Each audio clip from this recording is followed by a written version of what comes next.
Welcome to the Deep Dive. Today, we're looking at a cross-section of U.S. news from Thursday, May 1st, 2025.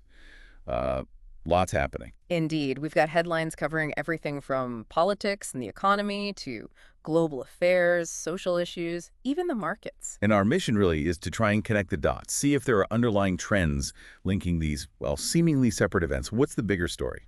Well, I think what jumps out almost immediately is this tension, a real push and pull between what's happening domestically with the economy and the administration's international trade policies. Okay, let's dig into that. The big headline on the economy is that 0.3% contraction in the first quarter.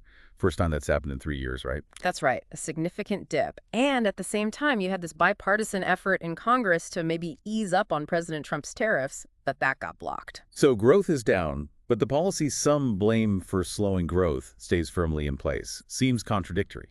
Exactly. It really highlights a fundamental disagreement. The White House points to Biden's policies as the culprit for the current slowdown. Okay. But, many economists are looking squarely at the existing trade restrictions, saying they're the ones putting the brakes on growth. It's like trying to accelerate with one foot still tapping the brake pedal. Right, right.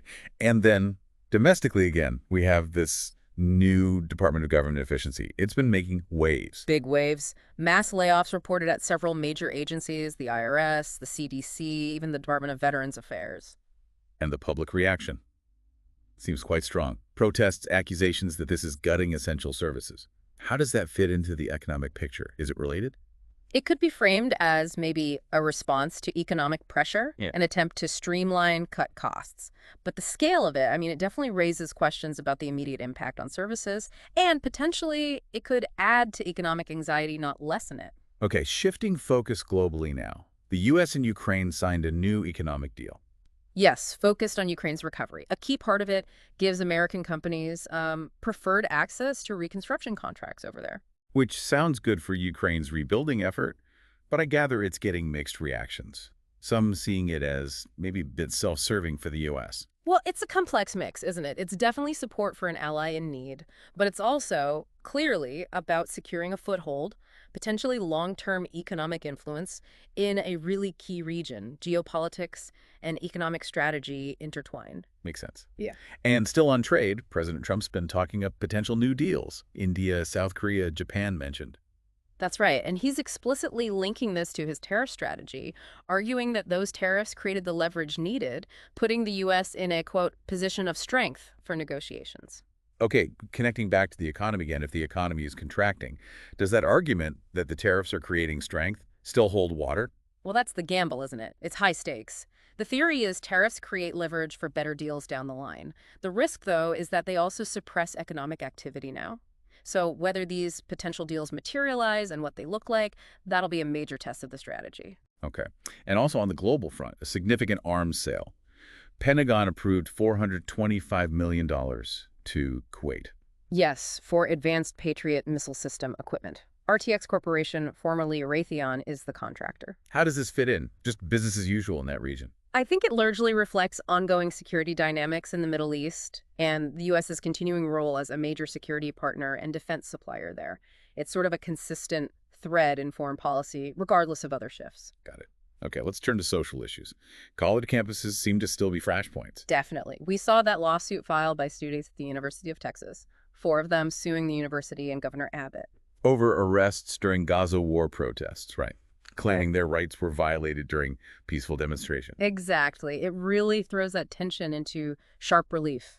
Free speech, the right to protest, versus the university's need or perceived need to maintain order. The outcome of that lawsuit could be quite significant, set precedents. And staying with universities, President Trump floated the idea of halting all federal grants to Harvard.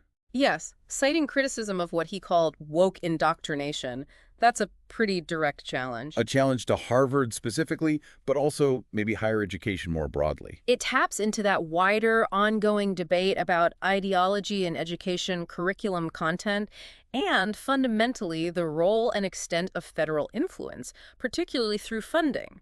It could have, well, serious financial implications for universities if that idea gained traction. Okay, finally, let's touch on the markets. Gold prices dipped. Yeah, down to a 2-week low. Spot gold was around $3,228 an ounce. And the thinking there is Seems to be investors feeling perhaps a little less need for traditional safe havens, Yeah. maybe perceiving that some of those trade tensions we talked about might be easing slightly or at least not escalating further right now. Interesting how quickly market sentiment can shift based on just a perceived change in atmosphere. Absolutely. It shows just how sensitive investors are to all this geopolitical and economic uncertainty we've been discussing.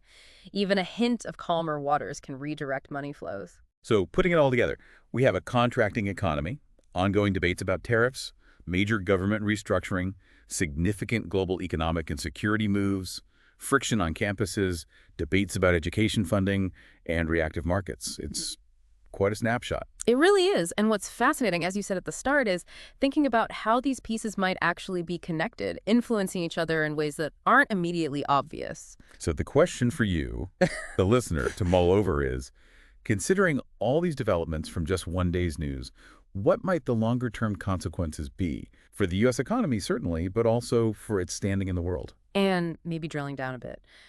How much do these domestic policy choices on government efficiency, on education funding, on trade, end up shaping America's international relationships and its economic fortunes on the global stage? Hmm. Something to think about.